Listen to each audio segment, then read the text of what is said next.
Welcome to another edition of Revisited for the First Time. Yes. Woo.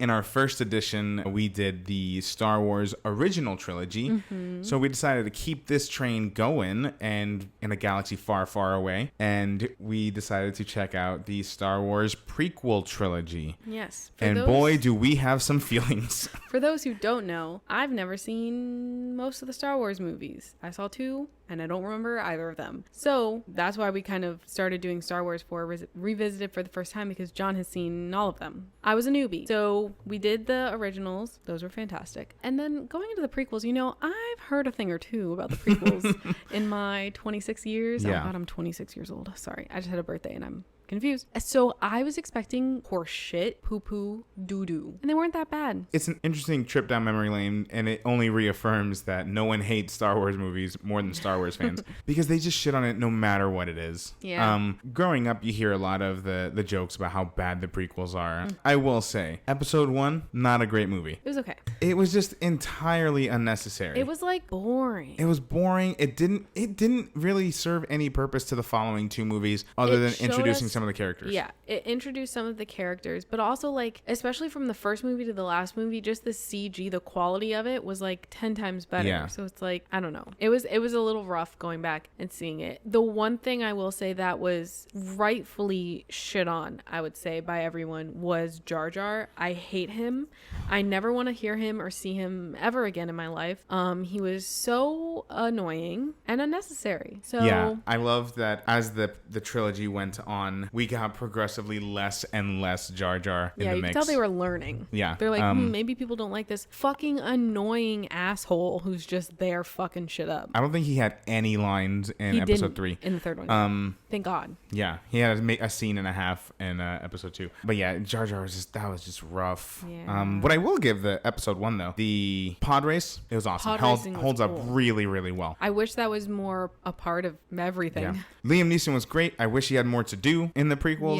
Yeah, I wish he didn't die in the first one. Yeah. Kind of sucks. It's just because he fits the Star Wars so well. Yeah. They had a weird little like speed run moment. That was fucking weird. It's still weird now. That was because they never did it again. It was very Twilight. There were a lot of things where just like, oh, they can do that. They never brought it up in the originals. They just kind of started doing this right now. Or they did it in one movie and then never did it again. Yeah. It's like, what's the point of even showing us that? So that was all buck wild. But the best thing about episode 1 was that epic lightsaber battle. Yeah, that was cool. With Qui-Gon, Obi-Wan, and Darth Maul. Again, someone who was killed off in the first thing you see him in. Now, granted, we are aware that Darth Maul has a much bigger presence in the animated series. Oh, yeah. So don't come at us. Yeah. But we're talking about the movies as they are presented. Since we're watching them as they were released, we wouldn't have even gotten to that yet. Yeah. So not to say I'm going to watch that series, because that shit long. I'm watching The Bad Batch. That's as much as you're going to get from me. Sorry. As a whole, these movies aren't as bad as people make them out to be. No. Especially the second and third one, definitely. My issue with the first one is, like you said, it was just kind of like a lot of like political, like bureaucratic bullshit that I'm like, I have to listen to this in my everyday. Right. Like listening to the news. I don't want to go to a galaxy far, far away and fucking listen to the same bullshit. Right. That's part of all 3 movies because they're setting up the beginning of this crazy empire. And I think that's also interesting because there's a lot of things that, like, I don't know, just like certain things that I feel like people nowadays would also do if they could. And this is like a good warning to be like, hey, don't listen to that guy or don't do that because like, look where that ended up. It was just too much in the first movie, first prequel. But then in the second movie, that's when like the real setup began for like this story that they were telling. And then when we got to the third one, I was like, I knew what all had to be set up. I knew that at some point Padme was going to be pregnant and have twins and die. I knew that was all going to happen. Right.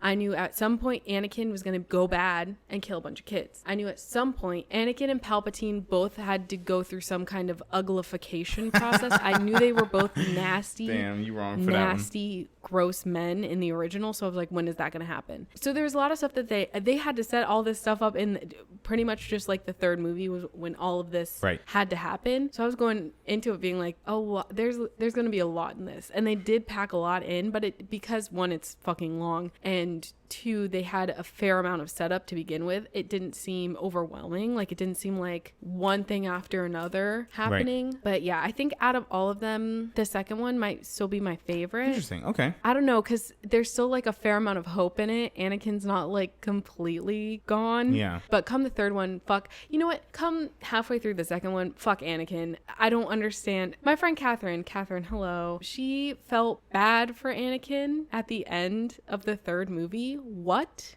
Yeah, it's like that man had murdered so many children. He murdered children and women in the second movie. Yeah. And then said it. He was like, I killed them all. I killed the men. I slaughtered them like animals. Yeah. Exactly. And then Padme was like, please put a baby in me. What? Marry me. I don't understand that. Like, And Padme for the last movie was just like, go stand in the corner and be sad and pregnant and don't do anything. Yeah. Which I understand because she's pregnant. But also it's like, she had so much in the first two movies. She was so cool and like powerful, and then just like nothing. And then the fact that in the end she died of a broken heart, she lost her will to live because her fucking dumb shit husband, who she knew was an asshole, choked her out and was like, I'm going full asshole. Sorry, that sucks. That sucked. Yeah, he went full starfish.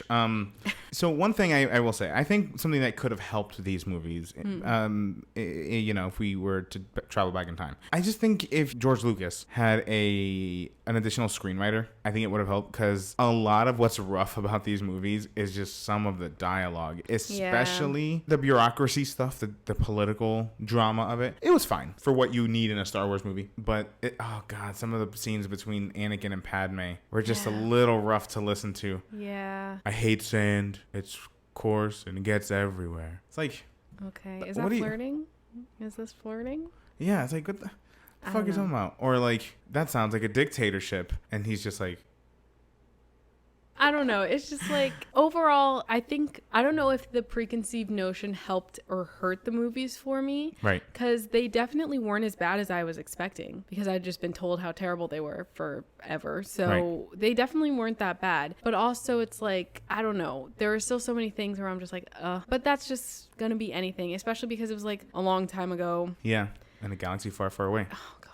I meant the films were a long time ago. I think for how young Natalie Portman specifically was in the first movie, she kind of grew into it pretty well. Yeah. She was kind of stiff in the first movie, but she was like 12 or whatever. I don't know. I think it's weird. Oh, yeah. This storyline. I still don't quite understand. So between the first movie and the second movie, there were 10 years. Yeah. Anakin aged 20 years and Padme aged 2 years. I don't know how that happened. It was a little weird. I just don't know how old she was supposed to be in the first one. Well, the planet Naboo where she was living, it takes a certain amount of time to access around the sun. Shut up.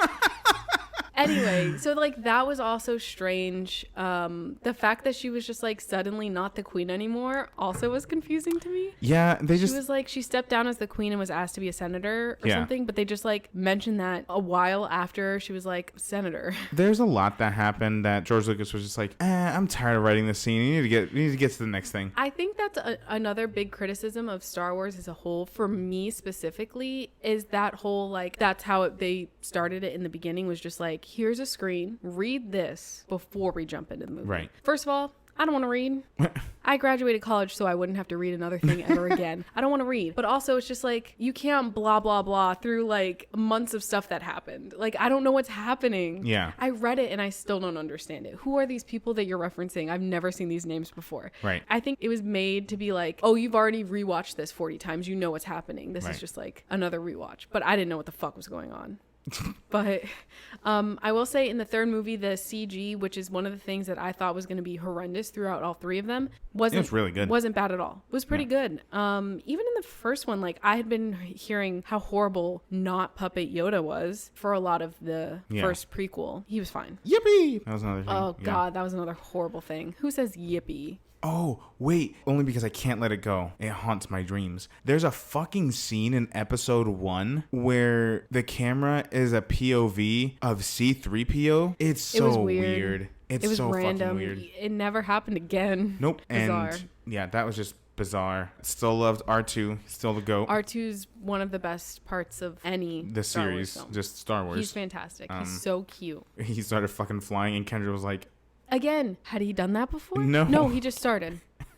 He forgot between those movies and. Well, they wiped his memory. He didn't fucking remember he could do that. Did they wipe R2's memory? Yeah, at the very end of episode 3. Just wiped C-3PO. No, it was both of them. Oh, he forgot he could fly. But yeah, I mean, as far as like setting up the beginnings of like this other 3 movies, I think it did a fine job. There are probably still holes that I don't even know of because I haven't rewatched them a bunch of times. Yeah. But hopefully, like through the animated series, through the Bad Batch, through the Obi-Wan series, maybe there'll be a little bit more connective tissue between those movies. Yeah, it'll be cool to see what they, especially the Obi-Wan series. That's going to be 10 years after the events of Revenge of the Sith. It's like right in the middle of the. But it's going to be before Rogue One. Right. So it'll be cool. I'm glad we're going to see Ewan McGregor and Hayden Christensen back. Just because regardless of what anyone may feel about Hayden Christensen's performance in certain scenes or whatever, overall fine. He did a really good job as Anakin. Yeah. Just kind of drawing that real darkness that's in him. The asshole, shitty assholeness was great. And Ewan McGregor really had this just like fatherly presence toward him. He was great. And man, I'm not gonna lie, that scene toward the end of episode 3 with Obi-Wan and Anakin, I told Kendra, I was like, man, men cried in this scene, and she just looks and goes, "Were you men?" And I was because like, it's no not comment. out of character. But yeah, the one person I felt bad for by the end of it was Obi-Wan. Because he was the only person who didn't actually was a murderer or fucked a murderer. And he did not want to hurt Anakin. He didn't want to kill him. He was trying to tell Anakin. He said don't try it. Didn't he say that he's like, you were like my brother, I loved you? Yeah, he was like, you were my brother, I loved you. And it was like, fuck. And it sucks because we were talking about it a little after. It's like that was a big moment for Obi-Wan to admit that, because Jedi, they're not supposed to love anyone really anyway. Yeah. But they very clearly had a connection. You know, in episode 2, Anakin was like, "You're the closest thing I've ever had to a father." Yeah. So it kind of sucks to see that their relationship degrading over time. Yeah. But I mean that's some good storytelling, and I'm excited to see the Obi-Wan series. I have a question. Yes. Do you have to be dead to have a Force ghost? Oh boy, she's asking a good question. Because I'm thinking, because we both said that we weren't sure in what way Hayden Christensen would appear in the Obi-Wan movies. If he can project a Force ghost to speak to people, could it still be his young, hot face? There are 2 answers. The first one is I don't know. Cool. I don't know how they would do that. But the second answer is in the sequel trilogy, which is what we're going to watch next, they kind of toy with a little bit of what you're getting at. Okay. So I can't really answer without it being a spoiler. Then I will wait patiently. But that's it's not exactly what you're describing, but okay. it's similar enough to where if I explained it, it's going to be a little bit of a spoiler. Okay. So those are my 2 answers. Okay. I mean, that pacified me. But that's the only thing I thought of. Because if we were discussing, is he going to come back all burnt up? Is he going to come back in a mask? I figured he'd be in the Darth Vader suit. Yeah. But I'm curious if we'll ever see him without his helmet. Yeah. Or I'm also curious to see if it'll be like a Mandalorian situation where there's a scene or 2 without his helmet on. Yeah. Oops, spoilers for season 1 and 2 of The Mandalorian. Man, if you haven't watched Mando, man, that's on y'all. That's a good show. My husband, Pedro Pascal, in The Mandalorian. Quite frankly, you're not supporting me the way that you should. Call yourself a fan. But yeah, overall, really, really enjoyed revisiting these. The next time, I might just skip episode 1. Yeah, I can see now why people skip it. But it sucks because if you know it, the fucking lightsaber battle is so cool. Just skip to the end. And also we got, on a music standpoint, we got Duel of the Fates, which is one of the best Star Wars songs. Okay, yeah. Badass. I had a McDonald's Darth Maul pocket watch that when you opened it, it was like his face on the outside, but when you opened it, it had the time and it played that song. Hell yeah. Hell yeah. Thought it was cool. Never saw the movie though. Never saw the movie. But now you have, and now you know. Now I have. We're going to do the sequel trilogy next, and somewhere in between those, we're going to check out the Rogue One and Solo. Fun fact, that's the one Star Wars movie I've not watched. So that'll just be visited for the first time. Well, yeah, we'll include it, but that'll be a visited for the first time for both of us. Yeah, Bad Batch makes a lot more sense now.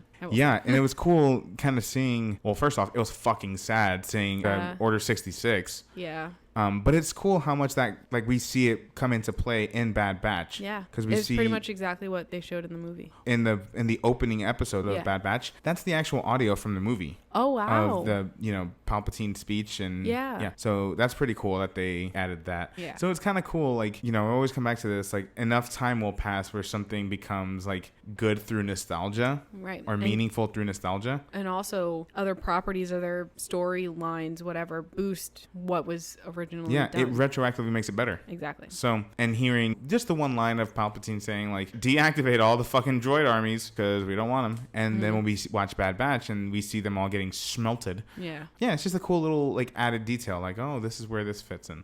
So you're absolutely right. So that was revisited for the first time, the Star Wars prequel trilogy. Let us know if y'all revisit those and what your thoughts on any one of those episodes are. Like I said, we're gonna watch the sequels next, as well as some of the Star Wars stories. Until next time, see ya. Peace. Bye.